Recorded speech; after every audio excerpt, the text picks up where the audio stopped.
From the library of the New York Stock Exchange at the corner of Wall and Broad Streets in New York City, you're inside the Ice House, our podcast from Intercontinental Exchange on markets, leadership, and vision in global business. The dream drivers that have made the NYSE an indispensable institution of global growth for over 225 years.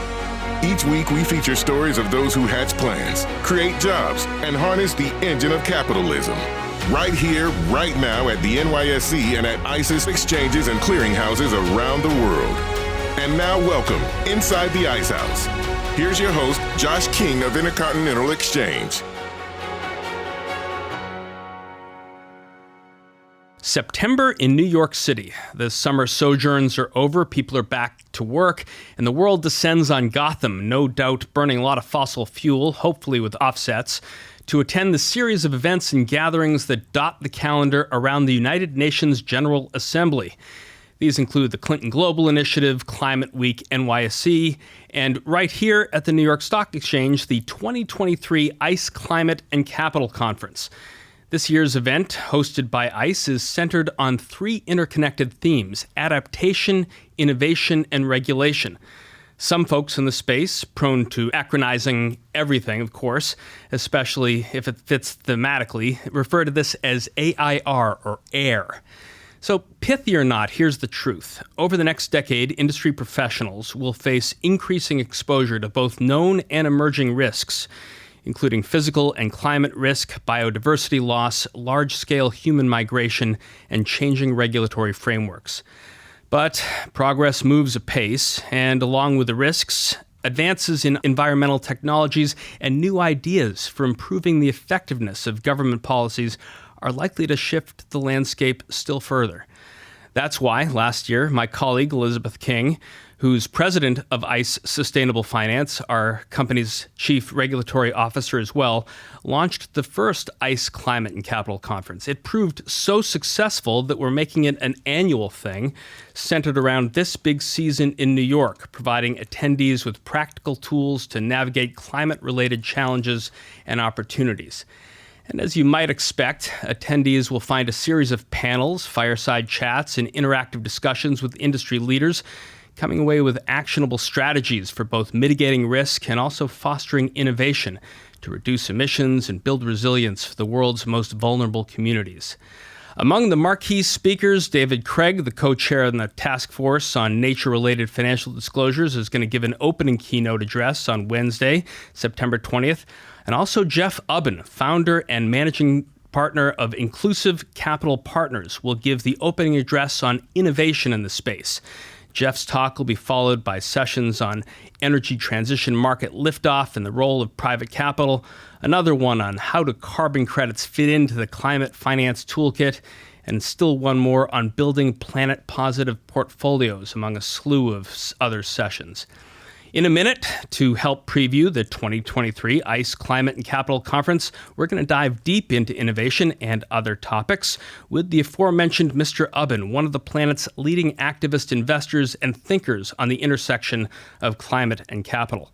Our conversation with Jeff Ubben on his storied career, his investing philosophy, using his dollars for action and activism, and where our lonely planet might be heading in the future. It's all coming up right after this.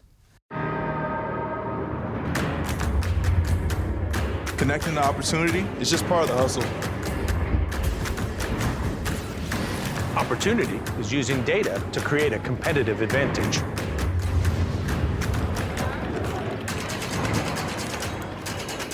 It's raising capital to help companies change the world. It's making complicated financial concepts seem simple. Opportunity is making the dream of home ownership a reality. Writing new rules and redefining the game. And driving the world forward to a greener energy future.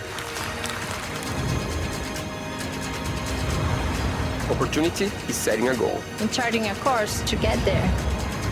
Sometimes the only thing standing between you and opportunity is someone who can make the connection. At ICE, we connect people to opportunity. Our guest today, Jeff Ubben, is the founder, managing partner, and portfolio manager of Inclusive Capital Partners. Since 2000 and before his retirement, he was the founder, CEO, chief investment officer, and portfolio manager of ValueAct Capital, which is where he first came onto my radar when I was head of communications at Willis Group Holdings. That was NYSE ticker symbol WSH back then, when ValueAct took a sizable position in the company and a seat on its board. Today, Jeff sits on the board of ExxonMobil, that's ticker symbol XOM, and Viva and Fertiglobe, in addition to his board seats on not-for-profits, including Duke University and the World Wildlife Fund. Jeff, welcome inside the Ice House. Thanks for having me, Josh. Innovation, a broad topic. Can you give us a preview of what you'll tell the climate and capital attendees on Wednesday? The way I went at climate with inclusive, and so the idea was to marry my value investing with capital allocation expertise around climate. And so our focus has been maybe quite different than many investors, has been to go into these legacy businesses and work with their expertise. They have the incumbency, they have the customer, they have the project management skills, they understand the chemistry, and to decarbonize those businesses while they provide an essential good or service, whether it's oil and gas, ammonia, biomass, whatever it may be.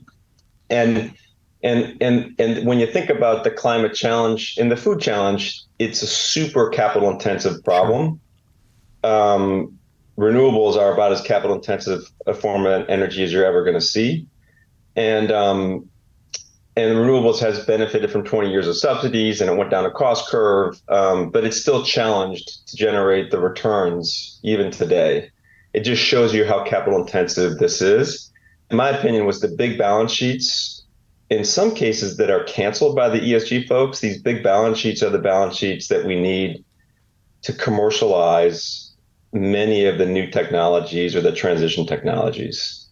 That's really, I think, where we're quite different. And, we're going to be at your conference with OCI, which is, a number, I think they probably have the biggest export ammonia infrastructure in the world across all of their holdings, including Fertiglobe, which they own 50% of. And the idea is ammonia is the most CO2 intensive process. You use natural gas to make ammonia, but it throws off 70% CO2. And so it's a really easy process to grab the CO2, which is not so diluted like it is in the atmosphere, and to do something with it, put it back in the ground. In many cases, that business model is challenged until you get a subsidy like we have now in the United States. You can also use different forms of hydrogen that are less carbon intensive as an input, so you don't do the steam methane reforming process. And that to me, I'll finish here quickly, but there's kind of like a valley of death in the energy transition where you have new technologies or capital intensive technologies that haven't gone down the cost curve, that are very hard to fund without a big balance sheet. And that's the OCI and the Exxons of the world, I think, that we need to be at the table to basically keep energy affordable, but also do the transition and reduce carbon along the way. I mean, Jeff, talking about a valley of death, perhaps, or a field of ice. As I mentioned in the intro, you may not remember this, but the first time I met you was at a Willis Group board meeting in Dublin back in 2013, sharing with the board the results of Willis's resilience expedition to the South Pole, which was led by this then 19-year-old named Parker Leotoad of Yale, to both set a record for an unassisted walk from the coast to South Pole and then to study the effects of climate change on the polar ice cap. I mean, taking a 30,000-foot view as an environmentalist, things felt somewhat dire way back then, 10 years ago. How do you think we are now, 10 years on? Oh man, Josh, I'm worried. I'm worried about. I mean, we're way behind atmospheric CO2 where we need to be by 2030. We're way behind. We don't have the honest conversations across private markets, politicians, and NGOs. We need to level with the public that this is going to cost a lot of money. Your energy prices are going to be higher. If we're going to really do this, we probably need to have a carbon price of some sort to make the product reflect the externalities of the product, which food prices are going to go up because we're trying to get off, plastic packaging. We're trying to provide more natural preservatives and products, things that are bio-based rather than fossil fuel-based. We avoid that conversation. The politicians don't want to do it. They saw the yellow vests come out in France, and the NGOs do us a disservice. They tell us that the renewables are cheaper, but they're and just buy an EV essentially. And if you really look at that, renewables actually, because they're so intermittent, really stress the grid, and they have historically raised electricity prices. We're not having this honest conversation. How do we do the transition where we keep products affordable, we keep them accessible, but we do it with less harm? And we should be doing, carbon capture at scale as quickly as possible. But we even had the NGOs kind of fighting that because somehow it extends the life of fossil fuels. We just need to get going faster. And this is what worries me. Affordable, accessible, and with less harm, Jeff, just to give our listeners a sense of how you sort of came to this worldview. Just want to step back a little bit into your past. You grew up in the Chicago area where your dad ran Lincoln Capital Management. You spent your summers analyzing financial statements before heading off to Duke. What influence did your upbringing or your parents play in steering the type of financier that you, Jeff Ubben, would eventually become?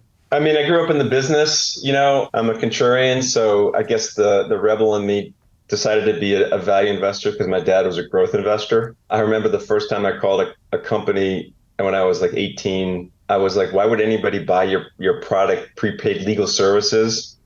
And the CEO took my head off and said, don't presume that you know my customer at all. And it quickly gave me an appreciation for, how humbling this job is going to be and how much you have to learn constantly on a learning curve. That's one of the reasons I moved from traditional financial metric activism, where you just try to get the margins up, like we did at Willis, to address these other imperatives, climate, social inequities.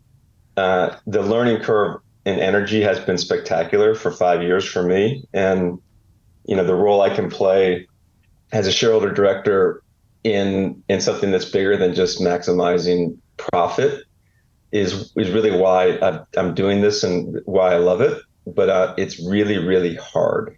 We just got to tell people this is really, really hard. This is not easy, like Al Gore tells you. And you're not going to fix the problem by buying an ESG fund and buying an EV. We had this knack when we're threatened to tell the public, just go buy something. Just go buy an EV and everything's going to be good. This is much harder than that.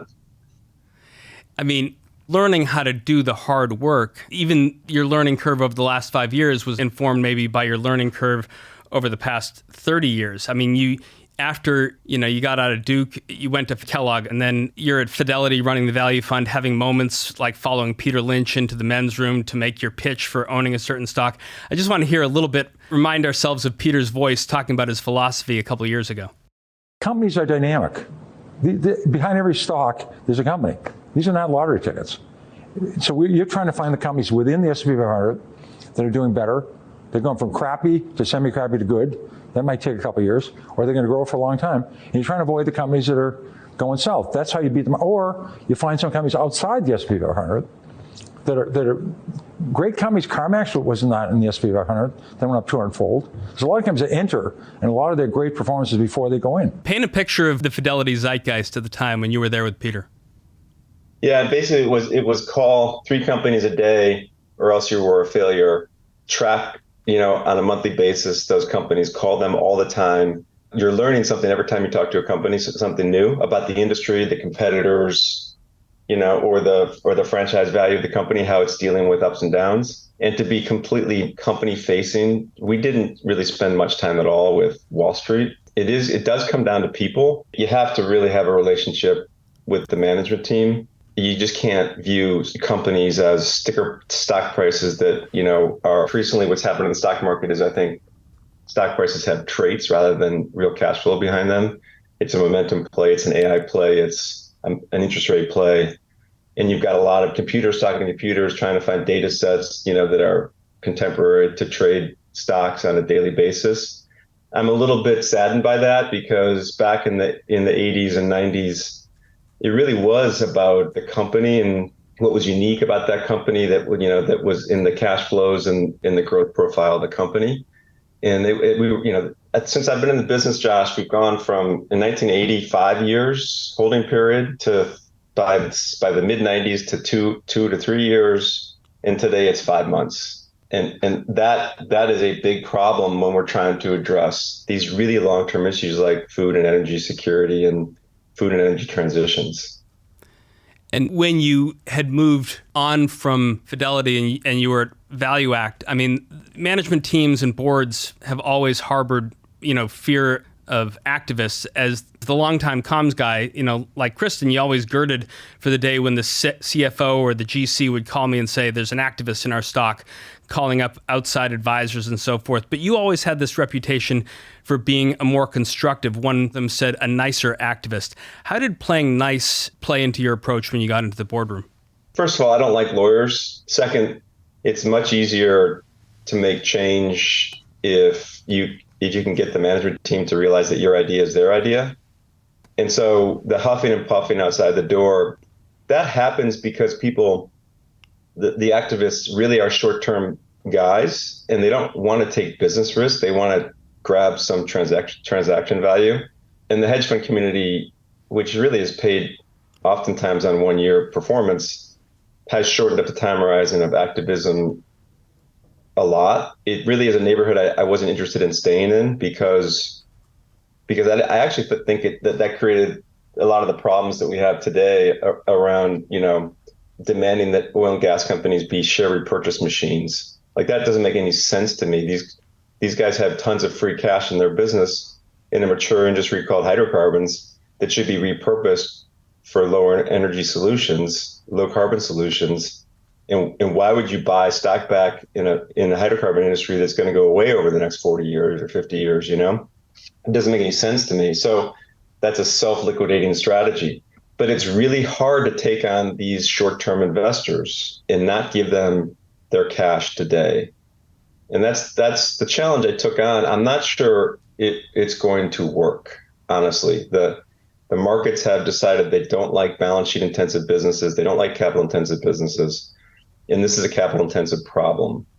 And so, somehow we need to get lower cost of capital available to these capital intensive industries so that they can do the build out. And by the way, without investing, you don't generate cash flow growth, but it just comes in 3 or 4 or 5 years in some cases.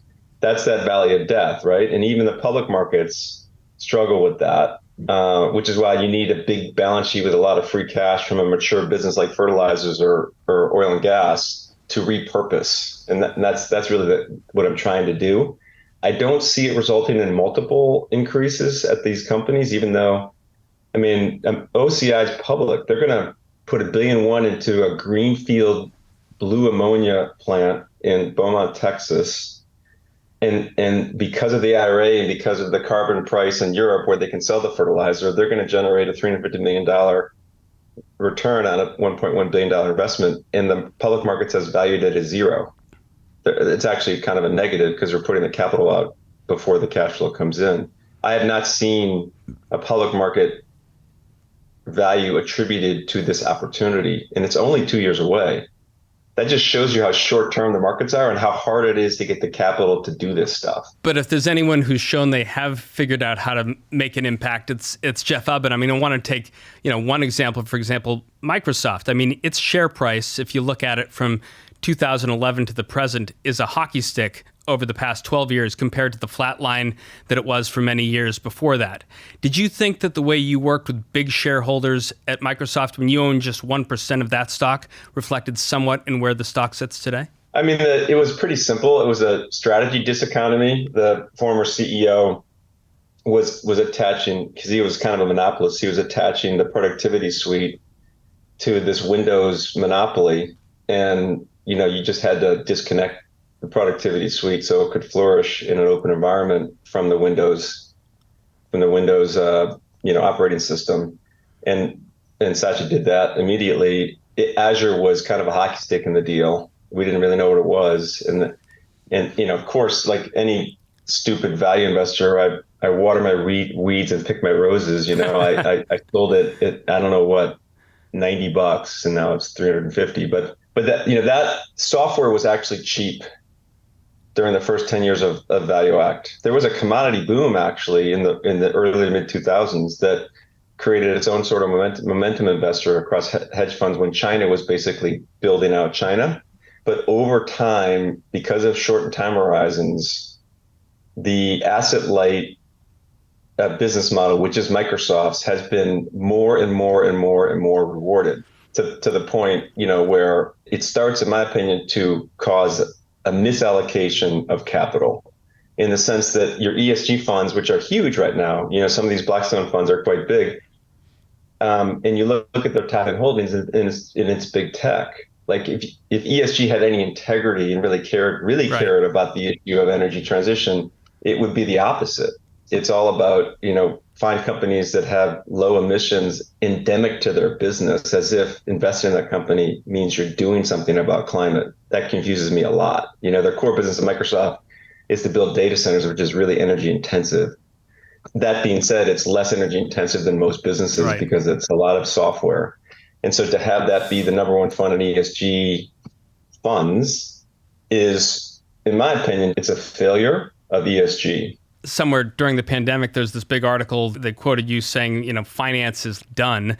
I mean, and this was at the time that you were retiring from Value Act and starting up Inclusive Capital Partners. And the quote that you had at the time was the mission was to positively leverage capitalism and governance in pursuit of a healthy planet and well-being of its inhabitants. And I'm curious, what were the real life events in your life around the way you work and invest? You'd been grinding it out for such a long time, and then suddenly you and your wife find yourselves to be empty nesters. She has passions that she's interested in. How did that affect your thinking about starting Inclusive Capital? Yeah, sure. You're at my dinner table with me. What I was trying to say there was this idea of maximizing profit, near-term profit, which is really what public market investors love, and they reward kind of at higher and higher prices, is not what we need. It's kind of the opposite of what we need. And so we need to redefine the role of markets to solve these imperatives, which is, a healthy planet, clean air, a less polarized society, fair wages, all of that. The big picture actually is capital for 10, 15 years was basically free. Interest rates were so low. And so you could buy your competitor with really cheap debt. The abundant resource typically doesn't generate the high return. The constraints, if you can invest well into the constraints where there's resource constraint, that's really, and you do that well, that's where you generate the high return. And when you look at where the constraints are, it's natural capital and it's social capital. And so the big opportunity for excess returns over the next 10 or 20 years is around these issues, not trying to repurpose capital over and over again. That I don't really know if that is going to work or if that makes sense, but that's how I think about it. We had Pete Stavros from KKR in the show about a year ago. Yeah, I know Pete. When he was at the time the co-head of America's private equity platform. He's now got a huge new job now at KKR. But here's part of what he told me. I just want to take a quick listen. Is the commitment needed to launch an ownership program help rebuild trust between company and employee that's been worn down over generations? Yeah, and by the way, according to Gallup, who's the leader in employee engagement surveys and really invented this as a discipline, every company has about 15 to 20% of employees that they characterize as actively disengaged. So literally trying to sabotage the employer, which is something really to think about. Yes, I think ownership is that first step. It's a sign of trust. We trust you enough to bring you into the ownership. We're going to be sharing a lot of information, financial information with you. And then the second thing is it's a sign of respect. We respect you enough, you matter enough to be brought into the ownership. Is Pete's approach a good way to run a business? No, we work with Pete. The problem with manufacturing businesses in this country, as we start to build out big new ammonia plants and other major projects around gasification and really cool stuff to decarbonize energy, is that we haven't built anything and populated a manufacturing workforce in this country really in 20 years. And it doesn't surprise me that you're seeing these big semiconductor projects get pushed 2 or 3 years from where they were targeted to start. We shipped all of that to China in a profit maximizing exercise. So what we're working with Pete on manufacturing workforces to try to get them to think like owners, to prosper when the company prospers. But it's also kind of defensive. Like, how do you populate a new plant with people? They just aren't, they're not out there. They're really hard to find. It's the manufacturing economy is ready to go in America, but we need workers. We need the ability to build stuff. We need governments and state and local to allow things to be permitted on a accelerated basis. The NIMBYism has to step back and realize there's a greater good. The guy who really got me going in this direction, besides my wife, who's a conservationist, and I was going to be having dinner with her, and she had no interest in talking about Microsoft, but she was interested in how we're going to help make a healthier planet. So E.O. Wilson was my other, he's like the Peter Lynch late in life for me. I tracked him down just like I tracked Peter down. In E.O.'s book, Half Earth, talks about, this is our ultimate higher purpose, to leave the planet in a better place than we have it today, because it's good for us. And so that higher purpose, I don't think it's really kicked in. I think CEOs get it. That's why they like working with me on the board, because I own the stock, but I'm thinking long term, and they need help talking to their investors. I think CEOs get it. I think the investor class is the problem, and their time horizons are just too short. And the private equity guys and venture capital guys that have, let's say, longer time horizons, they're not interested in balance sheet businesses. They're just not. They need the cash flow, or they want to be asset light so they can get the profitability as quickly as possible. They can't, the venture capital world is not constructed to raise billions and billions and billions of dollars. E.O. Wilson, Making a Healthier Planet. After the break, we're going to get into a lot of that and more with Jeff Ubben, founding managing partner and the portfolio manager of Inclusive Capital Partners, as we get ready for ICE's second annual Climate and Capital Conference happening this Wednesday at the New York Stock Exchange, where Jeff is going to be the keynote speaker on the topic of innovation. That's all coming up right after this. Shopify Editions is back with over 100 product updates and enhancements all in one place. Explore our latest solutions for every aspect of commerce, from starting and scaling a business so you can sell everywhere easier, to flexible components for enterprise needs. Businesses can choose which technologies they need to create the customer experience they want. And developer tooling to customize any commerce experience. We know how important it is to offer the right mix of power, flexibility, and customization across our surfaces. No matter what you're building, you can build for the long term with Shopify. Visit shopify.com/editions. Welcome back. Before the break, Jeff Ubben, founder, managing partner, and portfolio manager of Inclusive Capital Partners, and I were talking about his career arc and his thoughts for the upcoming ICE Climate and Capital Conference unfolding in 2 days' time here at the iconic New York Stock Exchange. Now I want to dive deeper a little into the subjects that are sure to be on the minds of many of those attendees. So, Jeff, talking about climate and capital, you made a ton of news 2.5 years ago or so when you and Michael Angelakis of Comcast joined the board of ExxonMobil. That's NYSE ticker symbol XOM. What have you seen change at the company since March of 2021? It was reported that you spent about $49 million to buy an additional 458,000 shares of the company to increase your stake to about $175 million. What's the bull case for the stock? What are you seeing inside the boardroom? It's a really well-run company. You would not have known that during the COVID sell-off of oil price when the activists got involved, around the proxy. But the company was doing heavy investing kind of bottom, and it really hurt them from a financial performance perspective. But Darren, the CEO, who's been on the job now for 5 or 6 years, was positioning the company to do quite well, and he trusted the assets quite well. He didn't cut the dividend. He's really gone to 3 business units before there were many silos and many business units.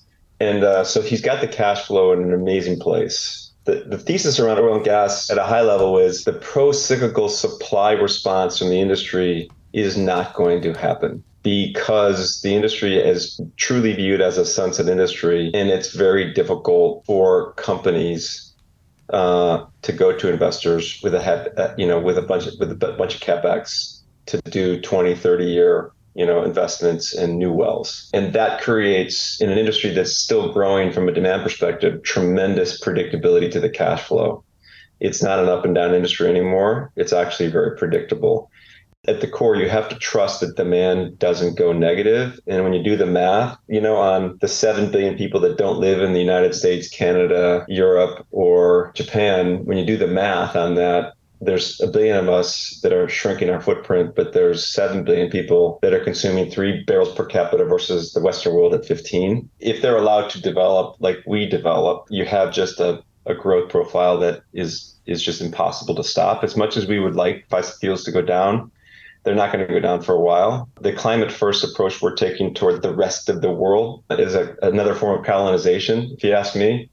So we should help them do the energy demand is going to accrue to a middle class emerging in India, let's say. We should help them do it as clean as possible, but they're going to be pulling hydrocarbons. They just will. So once you get comfortable with the cash flow, and it's not an up and down cash flow, but it's a predictable cash flow, I've got tons of cash flow to work with in a mature business to redeploy.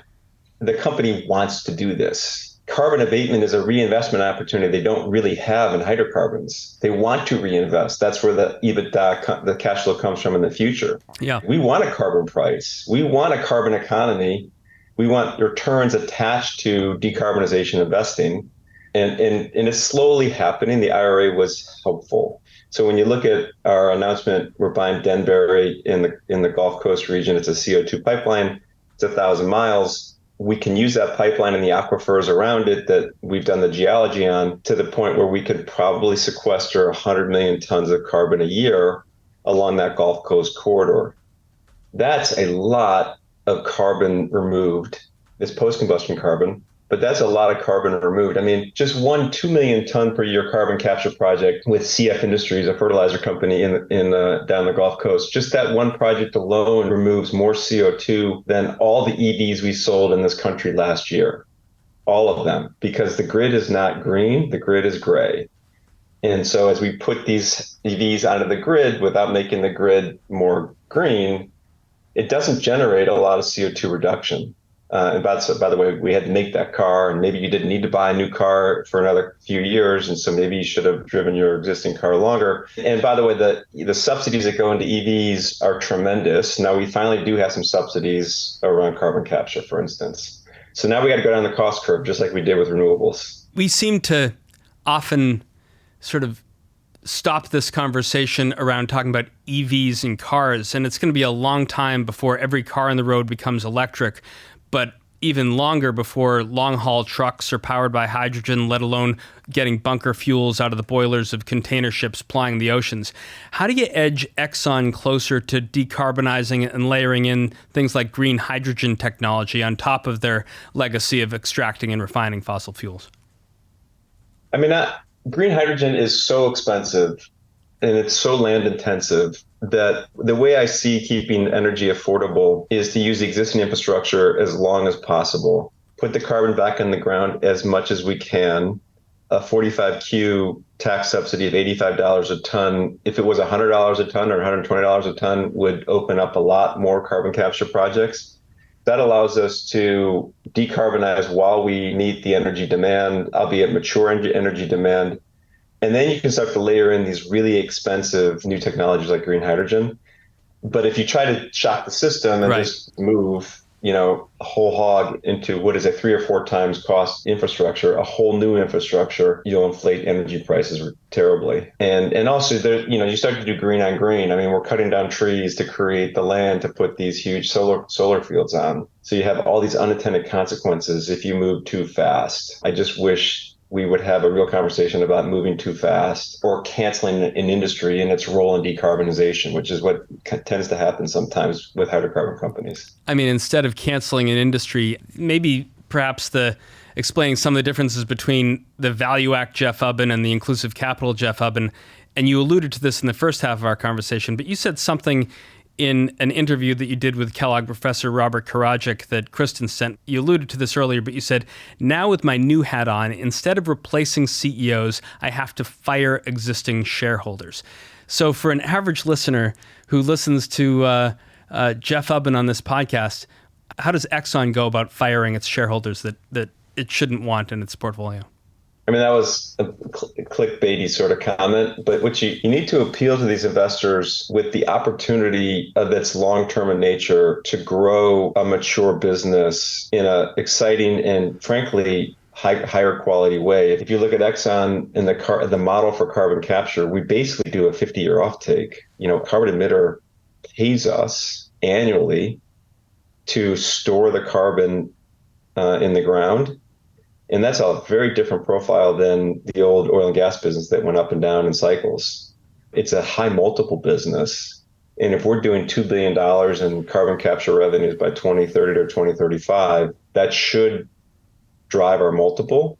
And right now, the multiple on these legacy businesses is somewhere between 5 and 10 times earnings, in a 25 PE market. So I see it as a new value creator. I see it as multiple on a business that's growing its cash flow while it's addressing these climate issues. But it is, the challenge, Josh, is to get somebody to pay for that $2 billion revenue stream in 2030, to get them to pay for that today. Right.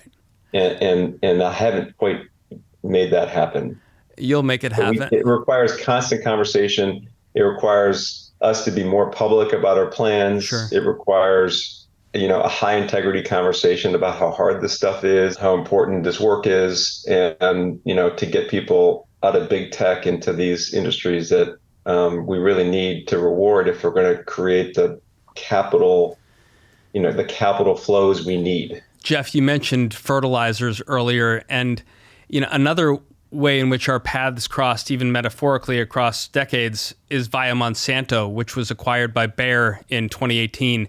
20 years ago, as I was leaving the White House, I joined the government affairs team at Monsanto, then trading under the NYSE ticker symbol MON. I didn't stay more than a year. I was a young guy, a little unsure of where its Roundup-ready crops were headed. But you joined Bayer in February of this year with, I think, an investment of about 500 million euros. And you called for a new CEO. You got one in Bill Anderson.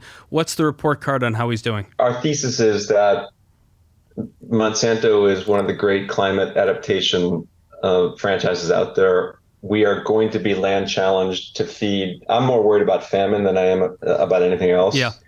And it relates to supply chain and droughts and floods, which is all linked to climate, of course. But famine will kill people first. And so the ability to use their technologies and seed, their library of seeds and traits, and genetic editing is coming down the pipeline pretty darn fast, makes it a keystone species if we're going to be able to feed 8 billion people and do it with less harm, and in some cases create, a carbon sink that isn't there right now.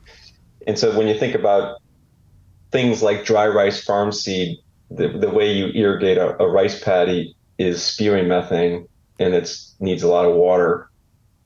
Those are big problems that we need to solve, and dry rice farm seed solves it. And India should be adopting dry rice farm seeds en masse, but there's no policy in place to make the water cost something. So India the farmers aren't. This is the problem we have until we get incentive systems in place, policy, whether it's a carrot or a stick. It's really hard to compete with that dirty technology, but it's coming because we're going to run out of water. And we need to address methane. Short stature corn is actually in the market right now. They got a seed that grows the corn much stalky. It's a bigger stalk and it's short, so it doesn't get knocked over by the winds. It stores a lot more carbon in the soil, but you can plant 15 to 20% more of it because it's the density goes up as the size of the plant goes down. And you get as much corn out of the same field times 15%. This is going to be really important as their arable land is shrinking. I was going to ask you about short stalk corn because it came up in a conversation I had a couple of weeks ago with Russ Benham, the chairman of the Commodity Futures Trading Commission. And, he's so focused on helping farmers hedge against corn prices. But if the corn can grow lower and thicker and be resistant to the high winds across the Midwest, farmers are going to be able to grow a lot more corn in the nation's breadbasket. Yes, there's tons of loss. It's called lodging. There's tons of loss to winds in the Midwest because the corn is growing too high. Exactly right. I should disclose here, I think that you're an investor in ICE. You met with our founder and CEO, Jeff Sprecher, and our CFO, Warren Gardner, among others. What's your view on what environmental markets generally, and ICE in particular, can do more broadly to help us tackle some of the challenges of the energy transition? Your energy franchise is really what we love about your company, but we do also really respect the way you go after data sets and then use those data sets to lower the cost to transact. You're going at mortgages now with the Black Knight acquisition. But the energy franchise is really, really, in our opinion, mispriced. The volatility in energy, because we're underinvesting in energy, even as the demand for energy is growing, the volatility in energy is going to remain quite high. And your business, the exchange and the data that comes off your exchange is perfectly positioned, and the clearinghouse is attached, is perfectly positioned to benefit from that. But you also have an environmental, you do 98% of the EU carbon trading. You do 95% probably a plus of the RINs and the low carbon fuel standard credits in California, in the RECs here in this country, and really move these industries along, these low carbon industries along. We're going to need hedging mechanisms. We're going to need offtakes. We're going to need people that can come in with long-term money and finance. And so you're really well positioned, I think, to be the environmental trading shop. And that thing can grow 15% a year for many, many years to come. I was talking to the folks at BlackRock and certainly keeping my eye on news of Larry Fink almost taking ESG out of his lexicon because, as he, in his own words, it's been weaponized. You've said, and I'm going to quote you, the ESG thing is happening away from me, maybe changing the agenda of boards, but not generating real change. Do you agree with Fink that it's time to retire that term? Larry's a great guy. Larry really, he was on the Nature Conservancy board. He really cares about this stuff. He profit maximized by turning ESG from an input into an investment process to an investment product. And the investment product didn't have any integrity. It owns big tech, for instance, like I said earlier. It replicates the index to, as much as he possibly can, but he packaged it as something else. There's a word called slacktivism out there. Yeah. It's a kind of a new word. And this idea that, if you retweet a climate post or if you buy an ESG fund and tell your friends about it, you're actually doing something. Well, actually, you're not. He set himself up, I think, in that way. But I feel for him because, he's in business. He's got to turn ideas into profit. And this was an idea that seemed okay, a bit opportunistic on his part. But, we live in a polarized world, and it was polarized. And so ESG is really confusing. It got out of the box wrong. And so ultimately, ESG is, are you a responsible producer? That's what ESG is. Are you a responsible producer? Do you care about the climate? Do you care about the environment? Do you care about your workers? Do you care about your customers? And all this other stuff is what is the real capital going into these transitions? And that's for some reason has actually been devalued by the ESG folks because they would rather run away from that than run to it. So I do think we should retire ESG. It's hard though. There's an ESG industrial complex. It's and these guys, these service providers that are in their own way opportunists and have hijacked it, and they're going to run with it, and they're not going to give it up very easily. Well, maybe this is a message you can bring to New York on Wednesday at the Climate and Capital Conference in your remarks. I mean, one panel is going to dig into the topic of fixed income and venture capital. And for some of our partners and clients who are focused on investing in climate solutions, venture capital may be an asset class full of opportunity. Do you see the same opportunity? I think venture capital, as it relates to these capital-intensive industries, needs Exxon. I think the venture capitalists are going to come up with cool direct air capture technologies, a certain solvent or a sorbent that we can really use, but it's going to sit in a lab in a prototype forever, unless the big balance sheet comes in and deploys it. That high risk capital to commercialize, to go from prototype to commercialization, that's a very high risk, high reward capital. And that's what's missing in the market. The infrastructure funds need an offtake, and so this is where we've got to bring the incumbents to the table. And I think the innovators, the failure rate's going to be incredibly high because there's only so many investments people like Exxon can make that stand up to diligence and make sense to commercialize. There's a role for the legacy and the startups to work together rather than to have them kind of sit in their silos and not get it done. Just as a connection to what you're seeing coming out of governments around the world, but the U.S. in particular, are there specific sectors that you're keeping an eye on that have the potential to see a lot of growth on the back of regulatory pressure, in addition to some of the things that we've mentioned before, sectors offering, as you've talked about, solutions in climate capture, carbon trading, perhaps alternative energy solutions, even data providers? We need a carbon tax dividend plan in the United States. We have a number of investments in companies that are bio-based, companies taking out fossil fuel products. And when you're a smaller company trying to invest in, a lactic acid facility to move to, a bio-based plastic or bio-based polymer for medical products, it's really hard, especially as times get tough, to compete, and the big companies squeeze you. They go back to the fossil fuel product because they're trying to make their own numbers. So we need that explicit price in fossil fuel-based products, and that, I think, will cause a compliance market globally. We're at 20% compliance. If the United States put themselves into the carbon regime, it would be like 60%. That would create a compliance market where you match high-quality demand with high-quality supply in carbon reduction. And that would switch on a high-integrity, nature-based solution economy, which right now is low integrity because you've got low-quality supply, voluntary supply seeking low-quality demand, the cheapest offset possible. So that what would change the world is if the U.S. were to do a carbon policy or a carbon tax dividend plan. It would change the world. It would switch on the biggest carbon sink as we know it, which is nature, which we can't switch on. With the existing system of voluntary credits that cost $3 to $5 or $7. That allows emitters to emit. So that is the big idea. That's, we got to get the big oil companies to go to Washington and say they want this. We've got to get politicians to be less fearful that they won't get elected if they raise the price of energy on their constituencies because it's in the general good. And yet we lose people like Mitt Romney because they're so tired of being in a 100-person men's club.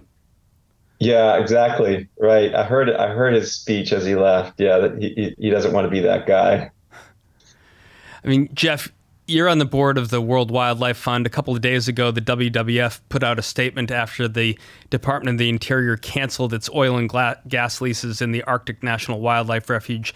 Steve McLean, who's the managing director of the WWF's Arctic program, said, I'm going to quote him here, "The refuge supports an extraordinary abundance of wildlife, from caribou to muskox to denning polar bears, and is the home to indigenous communities whose ancient traditions are deeply rooted in the land and sea." So beyond the carbon tax dividend plan, are things like what the Biden administration, the Department of Interior is doing, does that move the needle, or is a lot more needed? The IRA was really, really helpful. It's, in its own way, a massive fiscal stimulus because it's not capped. And so you're going to get, I think you'll get 700 or 800 billion, not 390 billion of federal funds flowing into projects. It's going to happen a little slower than we would like because of permitting and just the ability to build stuff in this country. But it's going to do that. And then on top of that, there's probably $1.5 trillion of private money that comes in on top. That is a big deal. That's a big deal. Again, it's picking winners, Josh. It's like, green gets this subsidy, blue gets that subsidy, EVs gets this subsidy. It's picking winners, and you always worry about that when you have heavy-handed government policy. Really what we need to do is we're doing 40 to 50 billion tons into the atmosphere every year globally.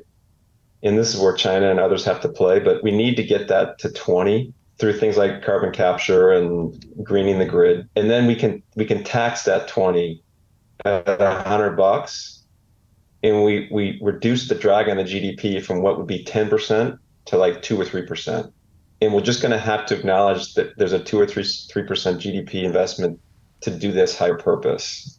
And that's why I say that we need, anti-fossil fuel is an ideology. We need to decarbonize now any way we can. And so let's just get going and get that global emissions down to the point where we can tax it and not bust the global economy. And then once you have carbon at $100 plus, things like green hydrogen and so forth, become much more affordable. Lastly, Jeff, sort of coming back to where I began in at the beginning of our conversation, this week also coincides with the United Nations General Assembly. You're on the board of the Redford Center. Here's something that Robert Redford said 5 years ago at a speech at the UN.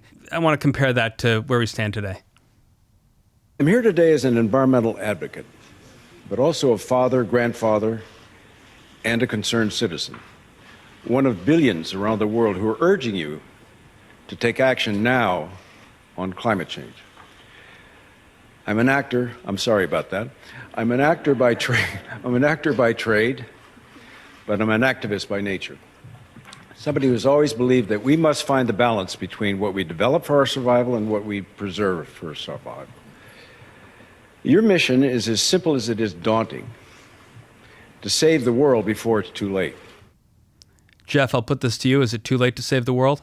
I mean, the world's going to be fine. Can we save humanity? We're the ones that we're going to kill ourselves off. The planet repopulates with plants and fish incredibly well. So, it's really a threat to humanity. Last night, we showed Path of the Panther. The Redford Center showed Path of the Panther in a screening at my wife's vegan restaurant. And it was so incredible to see how important storytelling is, because that movie alone created a legislative response that killed a toll road that was approved to run right through the Everglades. Once you put a road in the cost of land goes from $2,500 an acre for the farmer to 20,000 acres for the developer. Once that road goes in, it's done. It's over. And just through one movie, you have to all watch this, Path of the Panther. It's really well done. Through one movie, we stopped that. And, there's a piece of saving ourselves that is very local. We all talk about system change, and we're so important. We're going to change the world with our power at the COP28 or whatever it is. But at the local level, if you just eat food local, live local, stop roads from being built local, support the land, the farmer that is protecting the land. It's almost like we have to start there, or else we got nothing. So I'm going hyper local. And preserve at all costs, the Path of the Panther. We'll all watch it. Thanks so much, Jeff, for joining us on the Ice House.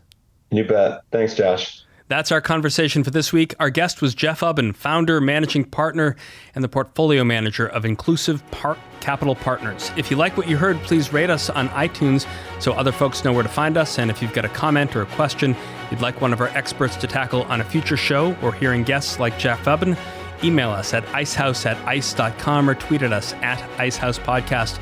Our show is produced by Pete Ash with engineering and editing from Ken Abel and Ian Wolfe. I'm Josh King, your host, signing off from the library of the New York Stock Exchange. Thanks for listening. We'll talk to you next week. Information contained in this podcast was obtained in part from publicly available sources and not independently verified. Neither ICE nor its affiliates make any representations or warranties, express or implied, as to the accuracy or completeness of the information, and do not sponsor, approve, or endorse any of the content herein, all of which is presented solely for informational and educational purposes. Nothing herein constitutes an offer to sell, a solicitation of an offer to buy any security, or a recommendation of any security or trading practice. Some portions of the preceding conversation may have been edited for the purpose of length or clarity.